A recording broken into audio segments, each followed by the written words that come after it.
بسم الله الرحمن الرحيم وبه نستعين سبحانك لا علم لنا إلا ما علمتنا إنك أنت العليم الحكيم الحمد لله رب العالمين والصلاة والسلام على سيد المرسلين وعلى آله وصحبه أجمعين ومن تبعهم بإحسان إلى يوم الدين. أعوذ بالله من الشيطان الرجيم. بسم الله الرحمن الرحيم. آمن الرسول بما أنزل إليه من ربه والمؤمنون كل آمن بالله وملائكته وكتبه ورسله لا نفرق بين أحد من رسله وقالوا سمعنا وأطعنا غفرانك ربنا وإليك المصير. سامعین کرام، ہماری گفتگو ایمان بالرسول کے تحت جاری ہے. اس سلسلے میں یہ تذکرہ کیا گیا کہ اللہ تبارک و تعالیٰ نے بندوں پر لطف و کرم کے تحت اپنی ربوبیت کے تقاضے کی تکمیل کے طور پر یہ انتظام فرمایا کہ لوگوں کی رہنمائی کے لیے نبوتوں کا، رسالتوں کا سلسلہ دنیا میں قائم کیا، جو سیدنا آدم علیہ السلام سے لے کر جناب محمد رسول اللہ صلی اللہ علیہ وسلم تک جاری رہا. ان انبیاء اور رسولوں کے سلسلے میں جن ہمارا یہ عقیدہ اور ایمان ہے کہ نصوص کے مطابق جن انبیاء اور رسولوں کو نام کے ساتھ یا کچھ تفصیلات کے ساتھ بیان کیا گیا ہے، ہم ان کو اسی طریقے سے اللہ کا سچا پیغمبر مانتے ہیں جیسا کہ بیان کیا گیا. کچھ انبیاء کرام، ایک بڑی تعداد ایسی ہے جن کے نام کا تذکرہ قرآن و حدیث میں نہیں کیا گیا، تو ہم اجمالی طور سے یہ مانتے ہیں کہ اللہ تبارک و تعالیٰ نے بہت سارے رسولوں کو بھیجا. کوئی شخص یہ دعویٰ کرے کہ ہم نے ریاضت کے ذریعے، محنت کے ذریعے، کچھ خصوصی صلاحیتوں کی بنیاد پر نبوت حاصل کی، تو اس کا یہ دعویٰ باطل ہے، جیسا کہ بعض فلاسفہ اور کچھ لوگوں کا کہنا ہے. اسی طریقے سے اگر کچھ لوگ یہ دعویٰ کرتے ہیں کہ بعض اہل مذاہب کے نزدیک ان کی کچھ محترم اور بزرگ شخصیات ماضی میں گزری ہیں، وہ حقیقی طور سے ہو یا انہوں نے اس کے بارے میں اپنے طور سے کچھ تراش لیا ہو، جیسے ہندو دھرم میں رام چندر جی کا معاملہ ہے. خود ہندوؤں کے اندر عوام اور محققین کے درمیان اختلاف ہے کہ واقعی یہ کوئی شخصیت حقیقت میں گزری ہے یا نہیں. ہندو محققین کا، اہل تاریخ کا ایک طبقہ ایسا بھی ہے جو یہ کہتا ہے کہ یہ محض، بلکہ یہی زیادہ مضبوط بات بھی معلوم ہوتی ہے، واضح ہوتی ہے کہ یہ ایک تصوراتی شخصیت ہے، کالپنک ہے. اس پر پھر کبھی گفتگو کریں گے، لیکن میں یہ عرض کرنا چاہتا ہوں کہ بعض مرتبہ کچھ مسلمان دعات اور مبلغین کسی حکمت اور مصلحت کے تحت یا اپنی ثواب دید کی بنیاد پر یہ کہہ بیٹھتے ہیں کہ ہندوؤں کی فلاں فلاں شخصیت، اور زرتشتوں کی، ایرانیوں کی زرتشت اور دوسری فلاں شخصیات اور فلاں جگہ کی فلاں شخصیات، ہو سکتا ہے کہ یہ بھی نبی رہے ہوں. اگر ان کے نبی ہونے کی قرآن و حدیث میں کوئی دلیل نہیں ہے تو اصولی طور پر ہمارا کسی ایسی شخصیت کو نبی ماننا درست اور ایمانی تقاضے کے مطابق نہیں ہے، اصولوں کے مطابق نہیں ہے. چنانچہ جن لوگوں کے نام بتائے گئے ہیں اور جن کے بارے میں اللہ تبارک و تعالیٰ نے ذکر کیا ہے، ہم انہی کو نبی مانتے ہیں، جو حضرت آدم علیہ السلام سے شروع ہو کر جناب محمد رسول اللہ صلی اللہ علیہ وسلم پر ختم ہوتا ہے. اللہ تبارک و تعالیٰ نے مختلف ادوار میں انبیاء اور رسولوں کو مبعوث فرمایا. اس کی قرآن و حدیث میں بہت ساری دلیلیں ہیں. مثال کے طور پہ اللہ تبارک و تعالیٰ کا یہ ارشاد کہ کان الناس امۃ واحدہ، لوگ صرف ایک ہی جماعت تھے. فبعث اللہ النبیین مبشرین و منذرین، چنانچہ ان کے درمیان اللہ تبارک و تعالیٰ نے نبیوں کو مبعوث کیا، بھیجا. لوگ ایک ہی جماعت پر، ایک ہی امت اور طریقے پر تھے، یعنی ان کے اندر عقیدے کا، دین کا اختلاف نہیں تھا. قرآن کی یہ آیت بتاتی ہے کہ ابتدائے دنیا میں، انسانوں کی آبادی کے آغاز میں لوگ سب کے سب توحید پر تھے، سب کے سب ایمان اور حق پر تھے. ایسا نہیں تھا جیسا کہ ہمارے یہاں ٹوٹمزم کی بنیاد پر لوگ کہتے ہیں کہ اتفاقاً دنیا وجود میں آئی اور پھر مرحلہ وار انسان کو شعور آیا، جو پہلے کچھ اور تھا بعد میں انسان بنا، اور پھر انسان بننے کے بعد بھی جنگلوں کی زندگی پہلے گزارتا تھا، بتدریج اس کے اندر علم اور تہذیب کے اثرات رونما ہوئے. یہ ایسی چیز ہے جس کو نہ صرف آسمانی کتابیں رد کرتی ہیں، بلکہ اب جدید سائنس کی تحقیقات اور اکتشافات نے بھی ثابت کر دیا ہے کہ یہ درست نہیں ہے۔ تو لوگ ایک جماعت پر تھے، توحید پر، ایمان پر، لیکن بعد میں اختلاف پیدا ہوا۔ شرک اور کفر یہ بعد میں طاری ہوا، لوگوں کے بہکنے سے، بھٹکنے سے یہ بیماریاں لوگوں میں پیدا ہوئی۔ چنانچہ جب یہ گمراہیاں آئیں تب اللہ تبارک و تعالیٰ نے نبیوں کو مبعوث فرمایا، لوگوں کے درمیان بھیجا، مبشرین و منذرین، جو بشارت دینے والے اور ڈرانے والے، آگاہ کرنے والے ہوتے تھے۔ ہاں، وَأَنزَلَ مَعَهُمُ الْكِتَابَ بِالْحَقِّ، اور اللہ تبارک و تعالیٰ نے ان کے ساتھ الکتاب کو حق کے ساتھ، سچائی کے ساتھ نازل فرمایا۔ کیوں؟ لِيَحْكُمَ بَيْنَ النَّاسِ فِيمَا اخْتَلَفُوا فِيهِ، تاکہ اللہ تعالیٰ ان کے ذریعے سے ان کے درمیان اس بات کا فیصلہ کر دے جس کے سلسلے میں یہ لوگ اختلاف میں مبتلا ہو گئے، اختلاف میں پڑ گئے۔ تو جو اختلاف پیدا ہوا، توحید سے ہٹ کر شرکیات اور خرافات کو اختیار کر رکھا ہے، اس کا رد کر کے ان کے درمیان فیصلہ کر دیا جائے۔ یہاں محل استشہاد یہ ہے اس آیت میں کہ اللہ تبارک و تعالیٰ نے نبیوں کی بعثت کا تذکرہ کیا۔ اسی طرح اللہ تبارک و تعالیٰ نے یہ بھی ارشاد فرمایا، اللہ یصطفی من الملائکۃ رسلا ومن الناس، اللہ فرشتوں میں سے کچھ رسولوں کو، پیغمبروں کو، قاصدوں کو چنتا ہے، منتخب کرتا ہے، ہاں، اور من الناس، لوگوں میں سے بھی۔ ہماری بحث لوگوں کے رسولوں سے متعلق ہے، ایمان بالرسول کے تحت، لیکن یہاں ایک قابل ملاحظہ بات یہ بھی ہے کہ انبیاء اور رسول کی بعثت جو ہوتی تھی وہ انسانوں کے درمیان سے ہوتی تھی۔ نبی کی شخصیت یا انبیاء اور رسولوں کی شخصیت انسانوں سے ہٹ کر کسی دوسرے مادے سے یا کسی اور جنس اور کسی اور مخلوق سے نہیں ہوتی تھی۔ اس کے علاوہ بھی اور بھی بہت ساری دلیلیں ہیں۔ اللہ تبارک و تعالیٰ نے قرآن فرمایا، کم ارسلنا من نبی فی الاولین، ہاں، اولین پرانے لوگوں میں ہم کتنے نبیوں کو مبعوث کیا، بھیجا۔ اسی طرح اللہ کا ارشاد ہے، وَرُسُلًا قَدْ قَصَصْنَاهُمْ عَلَيْكَ مِن قَبْلُ وَرُسُلًا لَمْ نَقْصُصْهُمْ عَلَيْكَ، کہ کچھ ایسے رسول ہیں جن کے بارے میں ہم نے آپ کو وضاحت کی، جن کے قصے اور واقعے کو ہم نے بیان کیا، تذکرہ کیا، اور ایسے بھی رسول ہیں جن کا ہم نے تذکرہ نہیں کیا، قصہ بیان نہیں کیا۔ چنانچہ یہ نبوت اور نبوت کے اس بات پر دلیل بنتی ہیں یہ آیتیں، اور ایسی اور بہت ساری دلیلیں، اور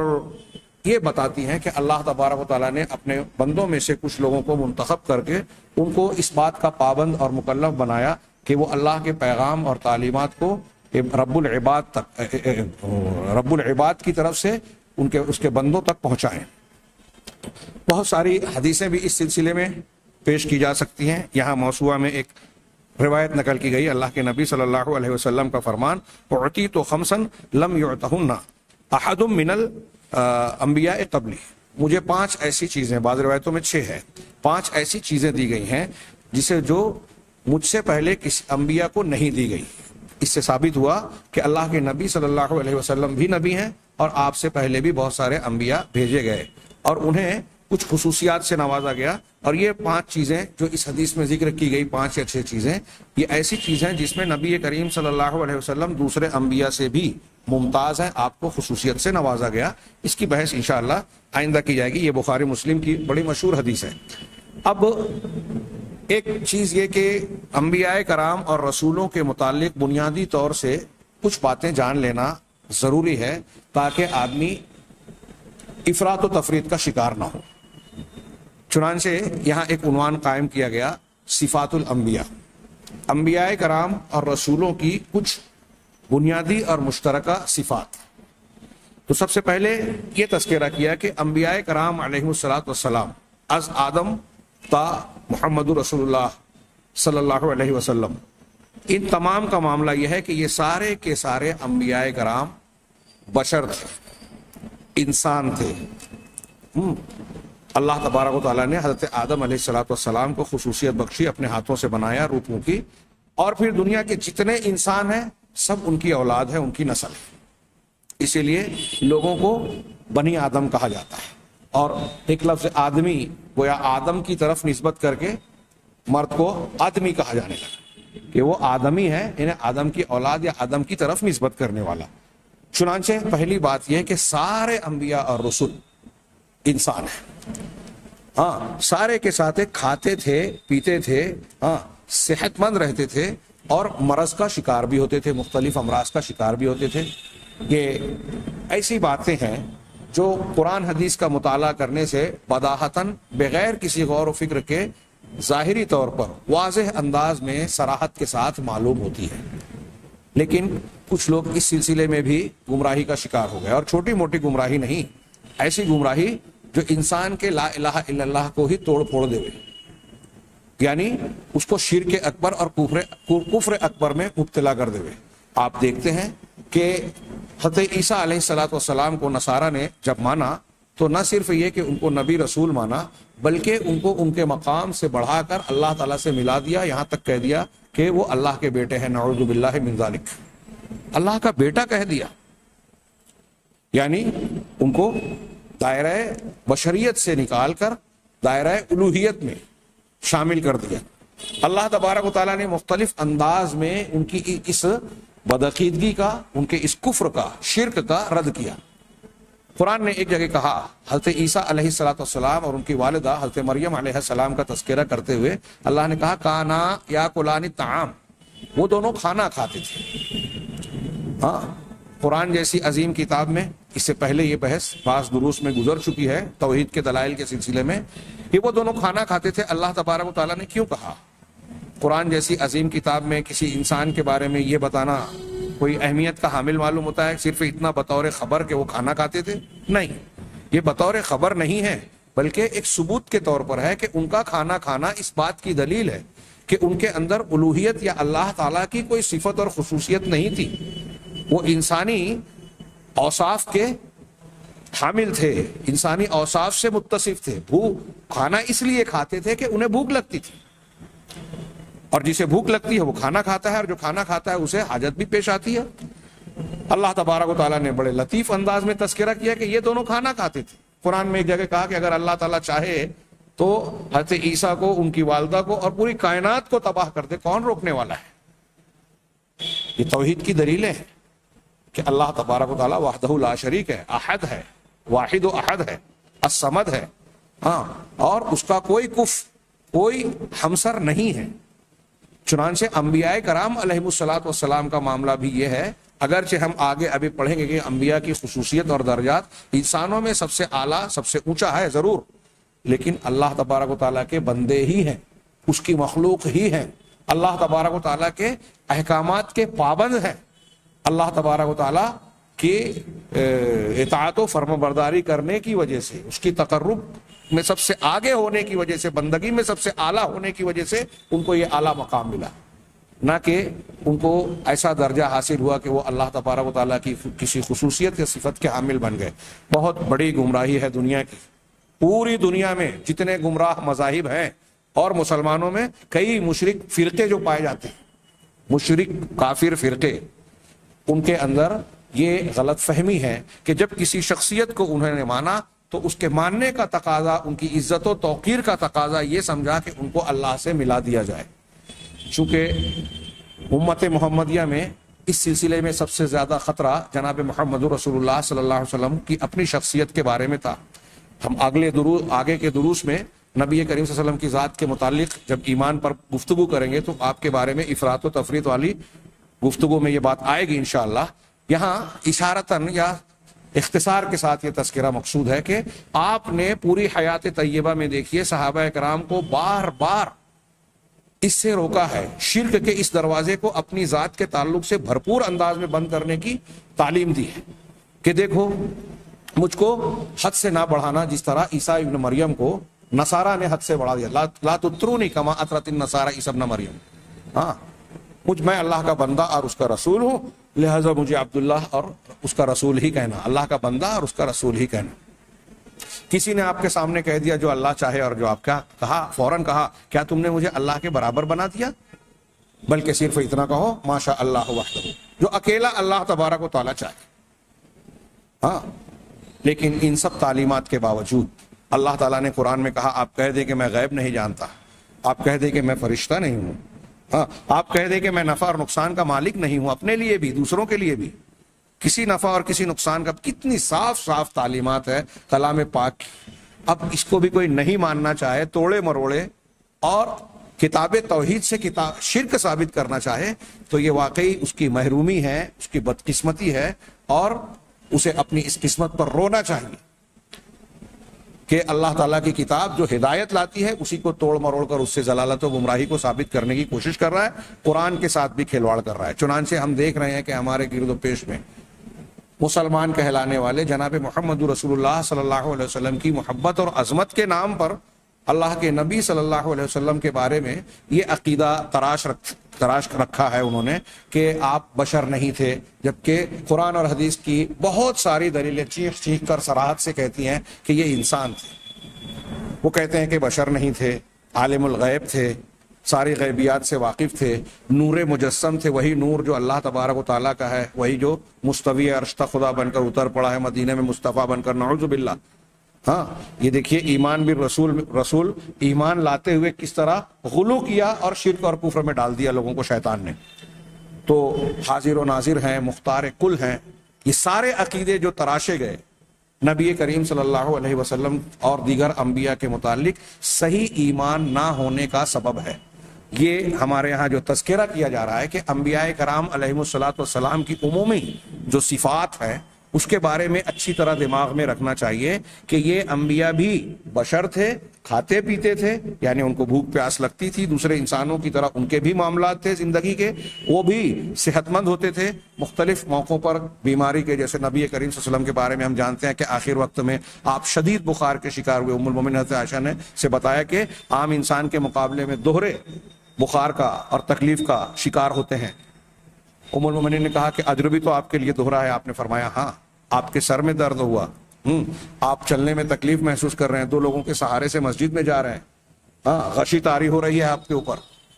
ہاں یہ سب توحید کی دلیلیں ہیں۔ غزوہ احد میں آپ کے دندان مبارک شہید ہوئے، گھٹنا زخمی ہو گیا، خود کی کڑیاں آپ کے رخسار مبارک میں دھس گئی جس سے وہ چہرہ اور سر خون آلود ہو گیا، یہ توحید کی دلیل ہے۔ آپ پر جادو ہوا، کچھ لوگ اس کا انکار کرتے ہیں لیکن یہ حقیقت میں توحید کی دلیل ہے کہ آپ پر بھی یہ اثرات ہوئے، آپ اپنے آپ کو نہیں بچا سکے، آپ اللہ کے نبی صلی اللہ علیہ وسلم ہوتے ہوئے ہاں خود سے نہیں جان سکے کہ کیا ہوا ہے مجھے، یہاں تک کہ فرشتے کے ذریعے سے آپ کو بتایا گیا۔ یہ توحید کی دلیلیں ہیں کہ اللہ کے نبی صلی اللہ علیہ وسلم کے اندر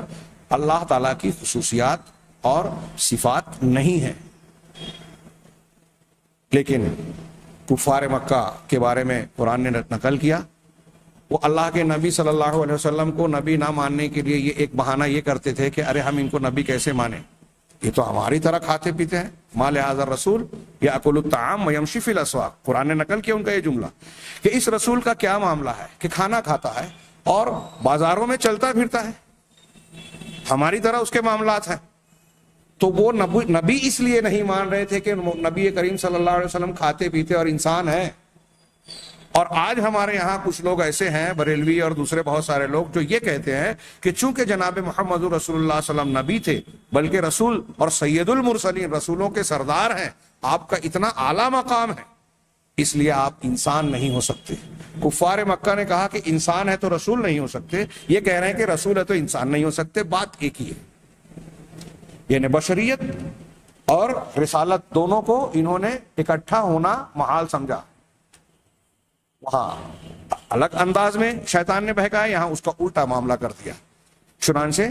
ایک بات، آدمی کو اعتدال پر اگر رہنا ہے تو قرآن حدیث کو ہر معاملے میں اپنے سامنے رکھنا چاہیے، اور یہ دیکھیں کہ قرآن اور حدیث کی بہت ساری حدیثوں نصوص سے یہ بات ثابت ہے کہ وہ انسان تھے۔ قل انما انا بشر مثلکم وما ارسلنا من قبلک الا رجالا۔ قرآن نے کہا کہ ہم نے آپ سے پہلے بھی جن کو بھیجا وہ رجال تھے، مرد تھے، آدمی تھے۔ یہاں بھی ابھی جو ہم نے آیت تھوڑی دیر پہلے پڑھی کہ اللہ یستفی من الملائکۃ رسلا ومن الناس، اللہ فرشتوں میں سے کچھ رسولوں کو منتخب کرتا ہے اور لوگوں میں سے بھی، الناس لوگوں یعنی انسانوں میں سے، انسانوں میں سے جتنے رسولوں کو بتایا تو پتہ یہ چلا کہ جو رسول ہیں وہ انسان ہوتے ہیں، بشر ہوتے ہیں۔ اسی طریقے سے ان کو وہ تمام عوارض اور معاملات پیش آتے ہیں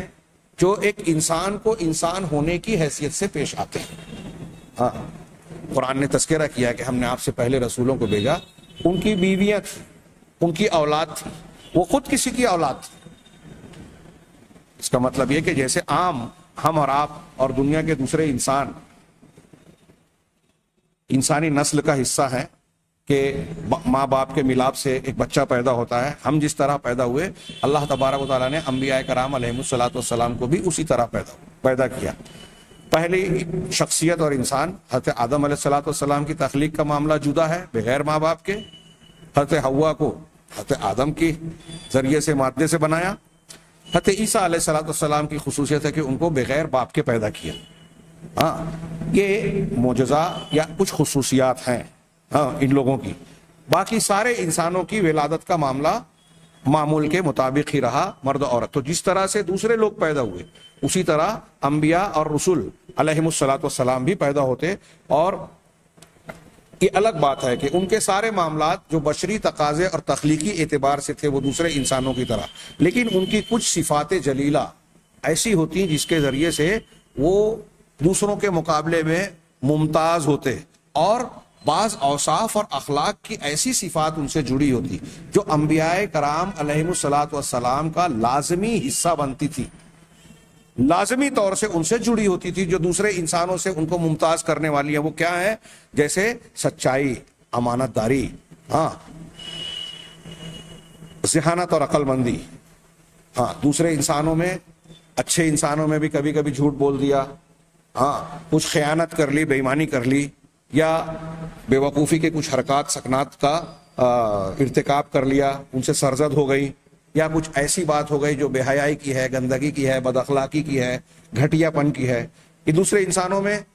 چاہے کچھ اچھے بھی ہوں کبھی کبھی ان سے یہ چیزیں سرزد ہو سکتی ہیں, لیکن انبیاء کرام علیہم الصلوۃ والسلام کی شخصیت کے ساتھ ایسا نہیں ہے. یہ ان کی خصوصیت ہوتی کہ وہ ہمیشہ سچ ہی بولتے, سچائی کے ساتھ رہتے, وہ ہمیشہ امانت داری کو اختیار کرتے. ان کے یہاں آپ کو خیانت نظر نہیں آئے گی, خیانت سے وہ بالکل پاک صاف ہوتے. اسی طرح ذہانت و فطانت, عفت و پاک دامنی, وہ بالکل پاک دامن, ان کا کردار بے داغ ہوتا. اسی طرح وہ بہادری میں دوسروں کے مقابلے میں ممتاز اور اعلیٰ ترین ہوتے, ان کے یہاں بزدلی کا کوئی حصہ نہیں ہوتا. اسی طرح وہ ایسے تمام عیوب سے, خامیوں سے پاک صاف ہوتے انبیاء کرام علیہم الصلوۃ والسلام, جس سے دلوں میں نفرت پیدا ہوتی ہے. آپ کسی انسان کے اندر کوئی ایسی چیز اور خصلت دیکھیں جس سے اس کے تعلق سے آپ کے طبیعت میں انقباض ہو, ناپسندیدگی ہو, الجھن ہو,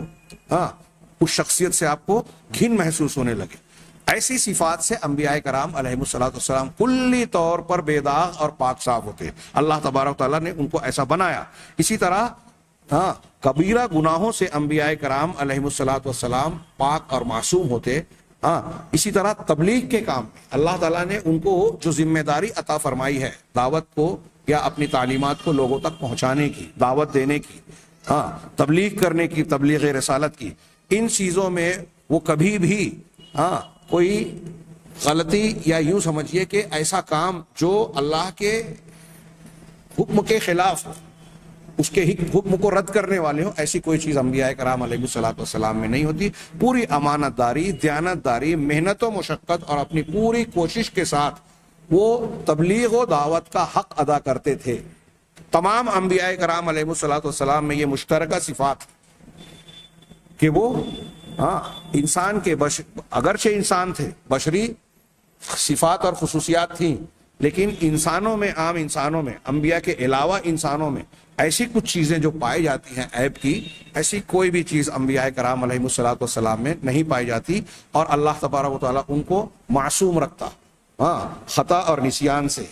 خسیس حرکتوں سے, ایسے گناہوں سے جو ان لوگوں کے دل میں ان کے تعلق سے نفرت پیدا کرے, یا ایسے حرکت سے جن کو ہم بے حیائی اور فحاشی کہہ سکتے ہیں, زنا ہو, چوری ہو, اس قسم کے جو گناہ ہیں, کوئی نبی اس سے کبھی آلودہ اور ملوث اس میں نہیں ہوا اور نہیں ہو سکتا. انبیاء کی شخصیت اس سے کہیں زیادہ بالا تر اور اونچی ہوتی تھی. چنانچہ اللہ تبارک و تعالیٰ نے انبیاء کرام علیہم الصلوۃ والسلام کے متعلق ارشاد فرمایا, وَكُلًّا فَضَّلْنَا عَلَى الْعَالَمِينَ. اگرچہ یہ انبیاء انسان تھے, بشر تھے, لیکن تمام انبیاء کے بارے میں اللہ نے عمومی طور پر کہا کہ ان تمام کو ہم نے عالمین پر فضیلت بخشی, یعنی تمام جہانوں پر دوسرے انسانوں اور مخلوقات کے مقابلے میں ہم نے ان انبیاء کرام علیہم الصلوۃ والسلام کی ذات اور شخصیات کو زیادہ افضل اور اونچا درجہ عطا فرمایا. ان کے کردار کو، ان کے اخلاق کو، ان کے مقام و مرتبے کو دوسروں کے مقابلے میں اللہ تبارک و تعالیٰ نے بلندی عطا کی۔ اسی طرح اللہ تبارک و تعالیٰ کا ارشاد ہے اللہ یستفی من الملائکۃ رسلا ومن الناس، یہ آیت جو سورہ حج کی گزر چکی کہ اللہ تعالیٰ فرشتوں میں سے بھی رسول، قاصدوں کو، پیغمبروں کو منتخب کرتا ہے، چنتا ہے، اور لوگوں میں سے بھی۔ تو گویا معلوم یہ ہوا کہ اگرچہ انبیاء اور پیغمبر بھی انسان اور بشر ہیں، لیکن یہ اللہ تبارک و تعالیٰ کے چنندہ، منتخب، مصطفیٰ شخصیات ہیں، اللہ تبارک و تعالیٰ کی منتخب شخصیات ہیں۔ تو اس کا مطلب یہ ہوا کہ اس انتخاب کی بنیاد پر ہی یہ دوسرے انسانوں کے مقابلے میں ایک اعلیٰ درجے کے حامل بن گئے۔ ان کے اندر وہ نقائص، خرابیاں نہیں ہیں، نہیں ہو سکتی جو انسانی زندگی کو، شخصیات کو داغدار بناتی ہیں، ان کے کردار کو کمتر بناتی ہیں، یا ان کو لوگوں کے نزدیک ناقابل قبول بناتی ہیں۔ ایسی تمام چیزوں سے انبیاء کرام علیہم الصلاۃ والسلام کا مقام اور درجہ بلند و بالا اور اونچا ہوتا تھا۔ یہاں اسی کے ساتھ انہوں نے ایک موضوع، ایک عنوان قائم کیا، دلائل النبوہ۔ اللہ تبارک و تعالیٰ نے انسانوں میں سے ہی انبیاء کرام اور رسولوں کو منتخب کیا۔ اب دنیا کے دوسرے لوگ کیسے مان لیں گے کہ یہ واقعی اللہ تبارک و تعالیٰ کے مبعوث کردہ پیغمبر ہیں، قاصد ہیں، اللہ تبارک و تعالیٰ کی وحی ان پر نازل ہوتی ہے، یہ کیسے مانیں گے؟ اس سے پہلے سرسری طور سے یہ بات گزر چکی کہ جس طرح کوئی بادشاہ یا کوئی بڑا آدمی اپنا کوئی نمائندہ بھیجتا ہے تو اپنے ساتھ، اس کے ساتھ میں کوئی ایسی نشانی، علامت بھی دیتا ہے، مہر کی شکل میں یا خطوط کی شکل میں، لیٹر ہیڈ پر دستخط کی شکل میں، جس سے سامنے والے کو یہ پتہ چلے کہ واقعی یہ ان کے بھیجے ہوئے ہیں، ان کے قاصد ہیں۔ تو اللہ تبارک و تعالیٰ نے جب انبیاء کرام علیہم الصلاۃ والسلام کو لوگوں کی ہدایت کے لیے مبعوث فرمایا تو لوگوں کے اطمینان اور ان کو مطمئن کرنے کے لیے کہ واقعی یہ سچے رسول ہیں، اللہ تبارک و تعالیٰ نے ہر نبی کے ساتھ کچھ دلیلیں، کچھ ایسے ثبوت فراہم کیے، ایسے واضح اور روشن دلائل بھیجے جس کی بنیاد پر عام لوگوں کو بھی اس بات کا پورا یقین ہو جائے، دل کے ساتھ یقین ہو جائے کہ واقعی یہ سچے رسول ہیں، یہ جھوٹے ہو ہی نہیں سکتے۔ چنانچہ اللہ تبارک و تعالیٰ نے نبوت کے دلائل بکثرت فراہم کیے۔ جب جس نبی کو جس قوم کی طرف منتخب کیا، بھیجا، مبعوث فرمایا، تب اس قوم کی ذہنی سطح، ضرورت، حالات اور تقاضوں کے مطابق اللہ تبارک و تعالیٰ نے معجزات انبیاء کو عطا کیے۔ جس وقت جیسی ضرورت تھی، اللہ تبارک و تعالیٰ کی حکمت و مشیت کے مطابق جو مناسب معجزہ تھا، اللہ تبارک و تعالیٰ نے معجزات کی شکل میں یا عام حالات میں ایسی دلیلیں عطا کرتا تھا کہ لوگوں کو دیکھ کر یقین ہو جائے کہ یہ اللہ کے سچے رسول ہیں۔ چنانچہ مختلف نبیوں کے ایک نبی کے معجزات یا نشانیاں، دلیلیں دوسرے نبی سے الگ ہوتی، جو دلالت کرتی کہ یہ نبی سچے نبی ہیں، سچے پیغمبر ہیں۔ ان دلائل میں سب سے زیادہ واضح دلیلیں، وہ نشانیاں ہوتی تھی سب سے زیادہ واضح طور پر، جس کو اللہ تبارک و تعالیٰ اپنے سچے پیغمبروں کے ہاتھ پر اس طرح جاری کرتا جس کی مثال پیش کرنے سے کوئی نبی کے علاوہ کوئی دوسری شخصیت عاجز اور قاصر ہوتی، اس کے بس سے باہر ہوتا، جس کو عرف عام میں ہم اور آپ معجزہ کہتے ہیں۔ قرآن حدیث کی زبان میں اسے البینہ، البینات، آیات وغیرہ کہا جاتا ہے، اور ہمارے یہاں معروف ہے معجزات کا کہنا، کہ رسول کے ہاتھ پر اللہ کی مشیت و قدرت کے ذریعے سے کوئی ایسی چیز ظاہر ہو جو عام معمول اور عادت کے خلاف ہو، اور دنیا کے دوسرے لوگ جو انبیاء کے علاوہ ہیں وہ اس کو اس کی مثال پیش کرنے سے قاصر ہوں۔ یہاں ضمناً میں یہ بھی ذکر کر دوں کہ یہ معجزہ اور خرق عادت چیز نبی پیش کرتا تو کبھی کوئی نبی پیغمبر یہ دعویٰ نہیں کرتا کہ یہ میری طاقت ہے، کہ اللہ تبارک و تعالیٰ نے مجھے ایسی طاقت اور صلاحیت دی ہے کہ میں جیسے چاہوں کر دوں، پہاڑ کو اٹھا کر پھینک دوں، چاند کے 2 ٹکڑے کر دوں، دریا کو چلنے سے روک دوں، اس کو حکم دوں تو وہ اپنا دھارا بدل کے میرے گھر کی طرف آ جائے، جیسے ہمارے یہاں لوگ اولیاء اور صالحین کی کرامتوں کے سلسلے میں اس طرح بیان بازی کرتے ہیں، اور ان کی عقیدت اور عظمت کو بیان کرنے کی کوشش کرتے ہیں، جیسے کرامات کا اظہار کرنا اولیاء اور صالحین کے اپنے بس میں ہے، اور خاص طور سے اگر ان کو طیش آ گیا، جوش آ گیا، تو وہ اس جوش اور طیش میں کچھ بھی الٹی سیدھی کرامت، الٹی سیدھی جان بوجھ کے کہہ رہا ہوں، کچھ بھی پیش کر سکتے ہیں. پہاڑ پھینک کے کسی کو مار دیا. ہاں ایک تقریر سن رہا تھا, کسی بریلوی عالم کہا کہ ایک صاحب عبادت کر رہے تھے, ذکر و اذکار میں مصروف تھے, بارات کے لوگ دھوم دھام اور ڈھول باجے کا تاشے کے ساتھ جا رہے تھے, ان کو خلل ہوا, غصے میں آئے اور انہوں نے اپنے بازو میں رکھے ہوئے پیالے کو پلٹ دیا. وہ پیالہ پلٹا, بارات غائب ہو گئی اور پھر بھول گئے. مہینوں کے بعد یا کتنے لمبا عرصہ بتایا کہ اتنے لمبے عرصے کے بعد اچانک انہیں یاد آیا اور پیالہ سیدھا کیا تو پھر وہ بارات آگے بڑھنے لگی. عجیب معاملہ ہے یہ. ایک صرف ایسی بات نہیں ہے, اس سے زیادہ حیرت انگیز اور عجیب و غریب باتیں لوگ بیان کرتے ہیں کرامت کے نام پہ. تو یہ بات اچھی طرح ذہن نشین رکھیں, یہ کاروبار اور اس قسم کی باتوں کو سے متاثر ہونے والا جو معاملہ ہے وہ خالص جہالت کی بنیاد پر چل رہا ہے. جو لوگ اس قسم کی باتیں بیان کرتے ہیں اور سنتے ہیں, مانتے ہیں, وہ اچھی طرح سمجھ لیں کہ وہ قرآن حدیث کی تعلیمات سے پوری طریقے سے جاہل ہیں. اگر قرآن حدیث کی تعلیمات کو, انبیاء کرام علیہ الصلوۃ والسلام کے بارے میں جو قرآن و حدیث نے بیان کیا, اس کو بھی اگر وہ سرسری نگاہ سے جان جائیں, علم حاصل کر لیں میں, تو اس قسم کی بیہودہ باتوں سے کبھی متاثر ہو ہی نہیں سکتے. اور وہ یہ اچھی طرح جان لیں گے کہ کرامت کا اظہار یا خرق عادت چیز کا, کسی چیز کا اظہار, کوئی انسان کتنا بھی نیک, صالح اور بلند کردار کا, اللہ کا مقرب بندہ کیوں نہ ہو, اس کی اپنی مشیت اور طاقت میں یہ بات داخل نہیں ہے کہ وہ جب چاہے کسی بھی کرامت کا اظہار کر دے. حضرت عیسیٰ علیہ السلام کو بطور نشانی جو معجزہ دیا گیا تھا, اس کو بھی اظہار کرنے کے لیے جو جملہ وہ کہتے تھے, قم بإذن اللہ وأبرئ الأکمہ والأبرص بإذن اللہ. کیا ہے وہ کہتے تھے کہ میں جو مادرزاد اندھے اور کوڑھی کو کا علاج کرتا ہوں تو وہ اللہ تعالیٰ کے حکم سے, اس کی اجازت سے, میری اپنی طاقت نہیں ہے. اچھی طریقے سے یہ بات ذہن نشین رہنی چاہیے. مگر یہاں ہم یہ پڑھ رہے ہیں کہ اللہ تبارک و تعالیٰ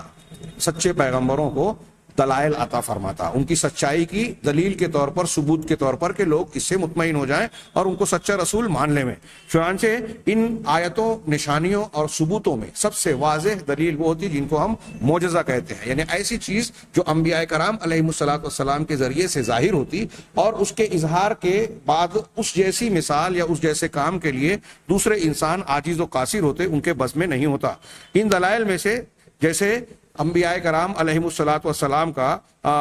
نبی کا غیب مستقبل کی باتوں کے بارے میں بیان کرنا, اور کسی مستقبل کے بارے میں جو بیان کیا کہ ان قریب ایسا ایسا ہونے والا ہے, اور جیسا انہوں نے بیان کیا نبی کی حیات میں یا نبی کی وفات کے بعد ویسا ہی معاملہ پیش آ جائے, یا کچھ حصی امور جو موجودہ حال میں جس وقت وہ دعویٰ کر رہے ہیں کہ میں دعا کرتا ہوں اور نتیجہ یہ ایسا ایسا انشاءاللہ ہوگا, ایسا کہنے کے بعد اگر نبی ایک دعا کر رہا ہے اور اس کے بعد ویسا ہی معاملہ پیش آ رہا ہے, تو یہ بھی ان کی صداقت کی دلیل ہے کہ ایک دعویٰ آدمی کرے اور اس کے بعد یہ کہے ویسا ہی پیش ہے, اس کا مطلب یہ کہ اللہ تبارک و تعالیٰ اس کی تائید کر رہا ہے. اگر نبی جھوٹا ہوتا تو ایسا ناممکن ہے کہ اللہ تعالیٰ اس کی دعا قبول کرے. میں نے اس سے پہلے کے بعض دروس میں یہ مثال دی کہ اگر کوئی آدمی اس طرح پکڑا جائے کہ وہ اپنے آپ کو پی ایم او کا آدمی کہتا ہو, پرائم منسٹر کا, وزیر اعظم کا, اور پولیس کو یا عوام کو پتہ چلے کہ یہ اپنے دعوے میں جھوٹا ہے, تو اس کے ساتھ کیا سلوک کیا جائے گا؟ قانون کی گرفت میں آنے کے بعد اس کو کیا یوں ہی چھوڑ دیا جائے گا؟ نہیں. اللہ تبارک و تعالیٰ نے قرآن میں کہا کہ اگر سچا رسول بھی ہم پر جھوٹی بات باندھے گا, وَلَوْ تَقَوَّلَ عَلَيْنَا بَعْضَ الْأَقَاوِيلِ لَأَخَذْنَا مِنْهُ بِالْيَمِينِ, تو ہم ان کو داہنی جانب سے پکڑ لیں گے یا دائنے ہاتھ سے پکڑ لیں گے, ان کو عذاب دیں گے اگر سچا رسول اللہ کی طرف جھوٹی بات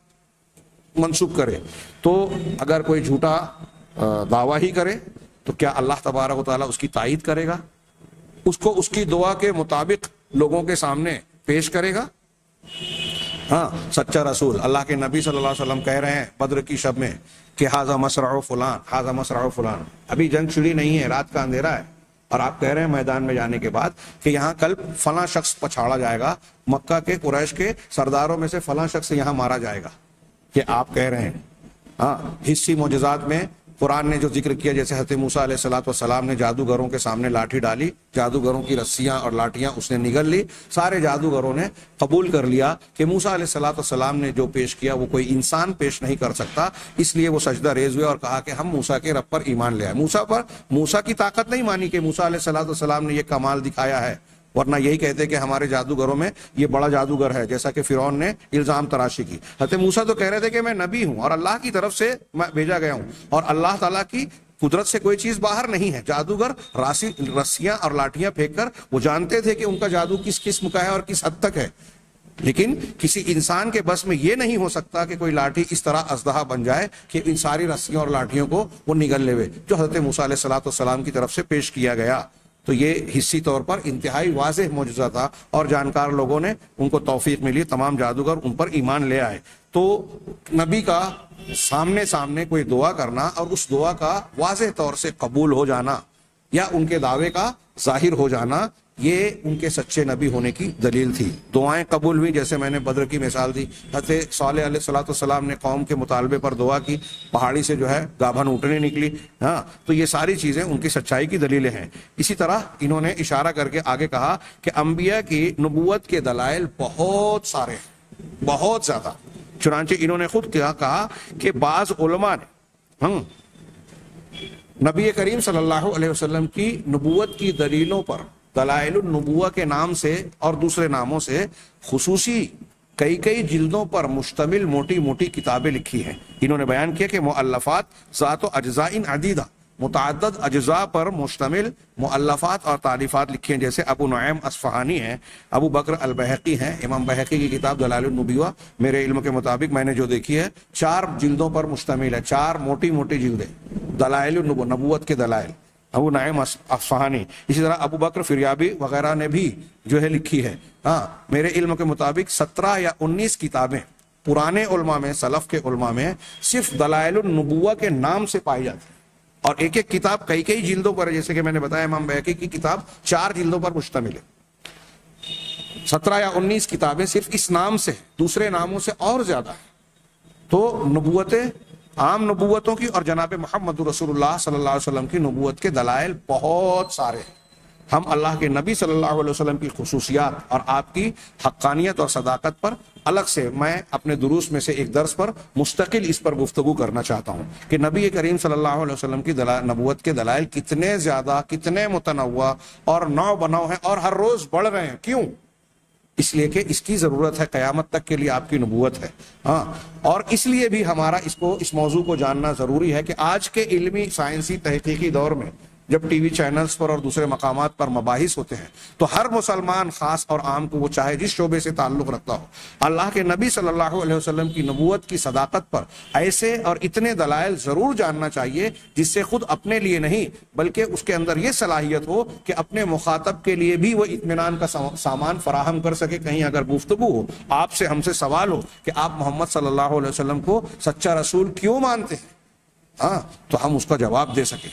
آپ کے علاوہ جھوٹے نبیوں کی نبوت کو کیوں نہیں مانتے، تو ہمارے پاس ان باتوں کی دلیل ہونی چاہیے۔ اس کے لیے انشاءاللہ ہم مستقل اگلے کے کسی درس میں گفتگو کریں گے۔ اللہ تبارک و تعالیٰ سے دعا ہے کہ وہ ہمیں صحیح علم، صحیح ایمان سے نوازے اور دنیا اور آخرت کی کامیابی عطا فرمائے۔ وآخر دعوانا ان الحمد للہ رب العالمین۔